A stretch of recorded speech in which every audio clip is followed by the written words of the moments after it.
তারা যে আসন দিয়েছে এটা অনুগ্রহ করে দিয়েছে। আমরা তো কারো অনুগ্রহের পাত্র হয়ে রাজনীতি করতে চাই না। আমরা জামাতের আমিরের বক্তব্যে যে ব্যাখ্যা দিয়েছে তাদের স্পোকম্যান জুবায়ের সাহেব, সেটা আমরা শুনেছি। তিনি স্পষ্ট বলেছেন যে আমরা প্রচলিত আইন অনুযায়ী রাষ্ট্র পরিচালনা করব। এটা আমরা ব্যাখ্যা প্রয়োজন নেই, এটা আমরা বাঙালি সবাই আমরা ব্যাখ্যা বুঝি।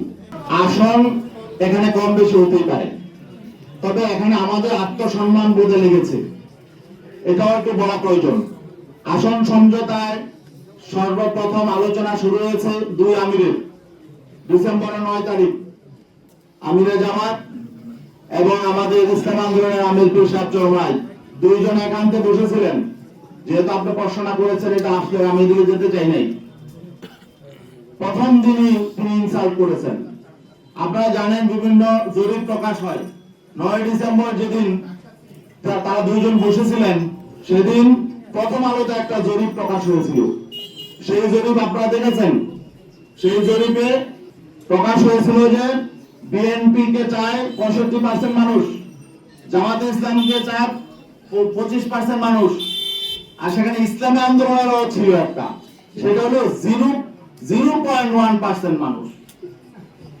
ঠিক আছে, ওই দিন বসার পরে আলোচনা শুরুতেই জামাতের আমির মোহতারাম তিনি আমাদের আমিরকে বললেন যে এই একটা প্রথম আলোতে একটা জরিপ এসেছে দেখেন।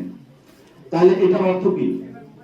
এটার অর্থ হলো যে তাকে ইনসাল্ট করা, যে আপনাদের তো কোনো পয়েন্টই নাই, মানে জনমতে আপনাদের কোনো কি নাই, কোনো 1%ও নাই।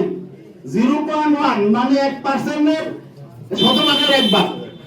তো এটা হলো উনি ইনসাল্ট করে শুরু করে যে যাত্রা। সেদিনই মতো আমি আমাদেরকে বলেছেন যে তাদের কিন্তু মতলব ভালো নয়, তারা হয়তো আমাদেরকে সাথে বেইনসাফি করবে। কারণ তিনি আমাকে এই জরিপের কথা কেন আনলেন সেখানে, পরে আমরা দেখলাম শেষ পর্যন্ত তারা এই জরিপের মধ্যেই ছিল।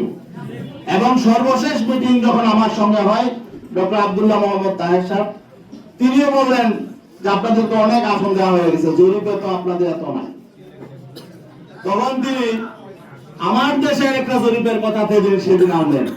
আপনারা জানেন আমার দেশে একটা জরিপ প্রকাশ হয়েছিল এবং সেটা হয়তো তারাই করেছে। যাই হোক, জরিপ কারা করেন আপনারাও জানেন, এগুলো পেইড এজেন্সি থাকে, এনজিও থাকে, টাকা দিয়ে করা হয়। যাই হোক, এখানে ওই জরিপের ফলাফলটা রেজাল্টটা কি ছিল, যে সেখানে বিএনপি কে চায় 34% মানুষ, জামাতকে চায় 33% মানুষ, এনসিপি কে চায় 7% আর ইসলামী আন্দোলনকে চায় হলো 3% মানুষ।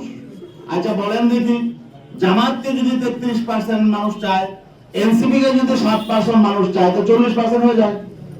আর বিএনপি চায় 34%, বিএনপি কে চায়, তাহলে তো বিএনপি থেকেও এখন যদি এনসিপি তাদের সঙ্গে আছে, বিএনপির চেয়ে 6% ভোট তাদের বেড়ে গেছে। এখন তাহলে আমাদের কি আর এখানে অবস্থান থাকে?